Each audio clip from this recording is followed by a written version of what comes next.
નમસ્કાર મિત્રો, હું છું મુકેશ ધાપા એડવોકેટ. તો મિત્રો આપણે આજના વિડીયોમાં વાત કરીશું સોગંદનામું એટલે કે એફિડેવિટ. એટલે સોગંદનામું કયા વ્યક્તિ કરી શકે, ક્યારે કરી શકે, કઈ કઈ જગ્યાએ સોગંદનામું કરવાની જરૂર ઊભી થાય છે, સોગંદનામું કોની પાસે કરવાનું હોય છે, કેટલા રૂપિયાના સ્ટેમ્પ ઉપર કરવાનું હોય છે.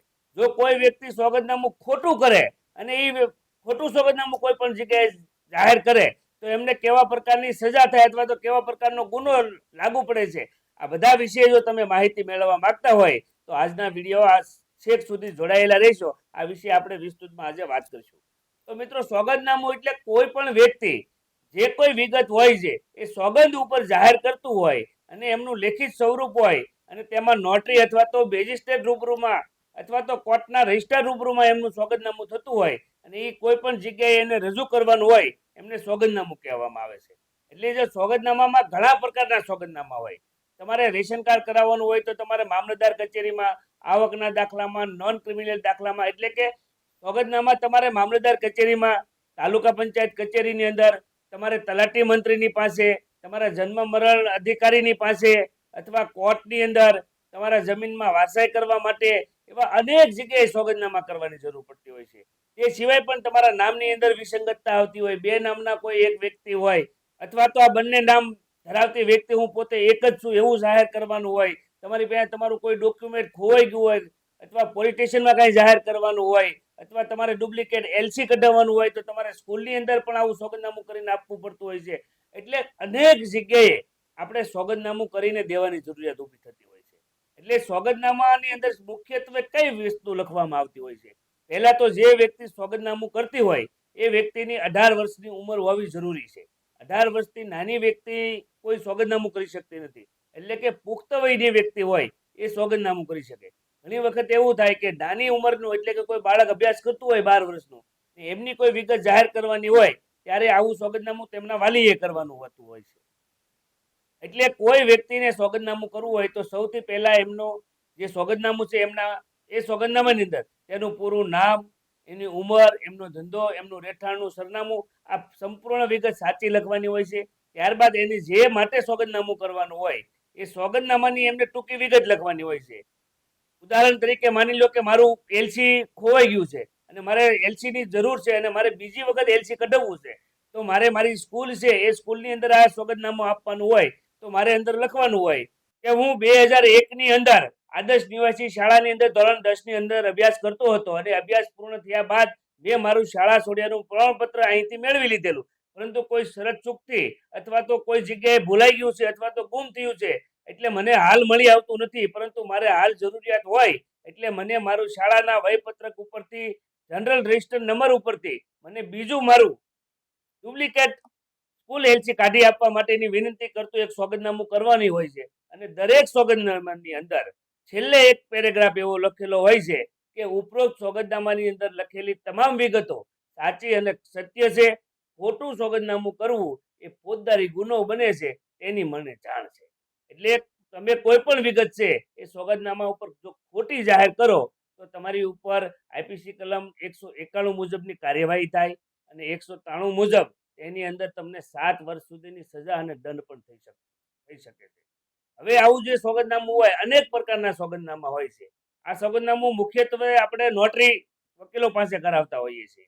એટલે આ જે સોગંદનામાની જે જોગવાઈ છે એ હાલની અંદર 50 રૂપિયાના સ્ટેમ્પ પેપર ઉપર એ કરવાનું હોય છે. આ 50 રૂપિયાનો સ્ટેમ્પ પેપર ઉપર હાલમાં ફિઝિકલી નથી આવતો પણ ઈ સ્ટેમ્પ આવે છે, મળે છે ફિઝિકલી જ તમને, પણ ઈ સ્ટેમ્પ છે. અને ત્યાર તે સિવાય પણ અમુક વિસ્તારની અંદર અધેસિવ સ્ટેમ્પ એટલે કે 50 રૂપિયાની ગવર્મેન્ટની જે ટિકિટ આવે એમની ઉપર પણ સોગંદનામા થતા હોય છે. એટલે જે જગ્યાએ જરૂર હોય એ વ્યક્તિ સોગંદનામાનું એક મુખ્ય જે છે મહત્વનું એ વસ્તુ છે કે સોગંદનામું કરનાર પોતે તે વ્યક્તિ ત્યાં હાજર હોવો જોઈએ. એમનું આધાર કાર્ડ અથવા તો એમનો કોઈ ફોટો આઈડેન્ટિટી પ્રૂફ તેમની સાથે હોવું જોઈએ.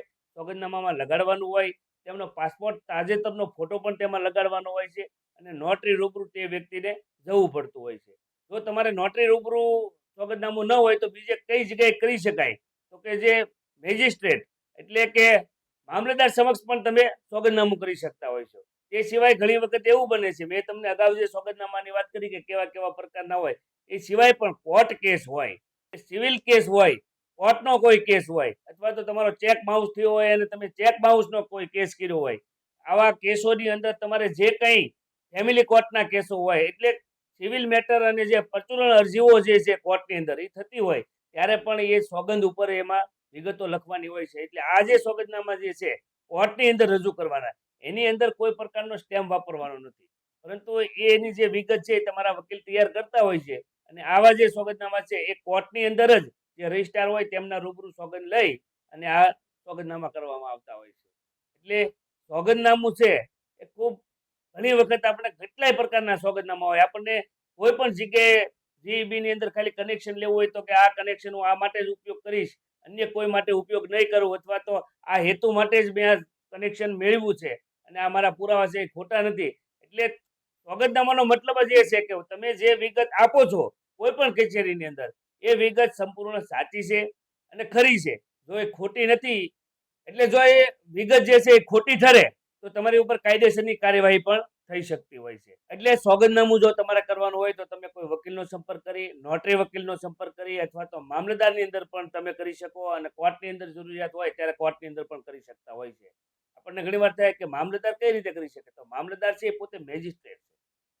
જે કોર્ટની અંદર મેજિસ્ટ્રેટ છે એ જ્યુડિશિયલ મેજિસ્ટ્રેટ કહેવાય, અને જે મામલતદાર છે એને એક્ઝિક્યુટિવ મેજિસ્ટ્રેટ કહેવાય. એટલે કે જમીનના કોઈ પણ રેવન્યુ અને મહેસૂલને લગતા જે કામ હોય એ કામની ચલાવવાનું હોય. એટલે કે મામલતદારને કોઈ કેસ ચલાવવાના હોય, રસ્તાના કેસ ચલાવવાના હોય, બીજા પ્રાંતને ચલાવવાના હોય, આ બધા જે છે ત્યારે એને એક્ઝિક્યુટિવ મેજિસ્ટ્રેટનો હોદ્દો મળે છે. એટલે કે એક પ્રકારના એ જજ પણ હોય છે. એટલે ત્યાં પણ તમે કરી શકો છો. એટલે આ સોગંદનામામાં સૌથી મહત્વનું જે સ્ટેમ્પ છે એ 50નો છે. વ્યક્તિ પોતે હાજર રહેવાનું છે.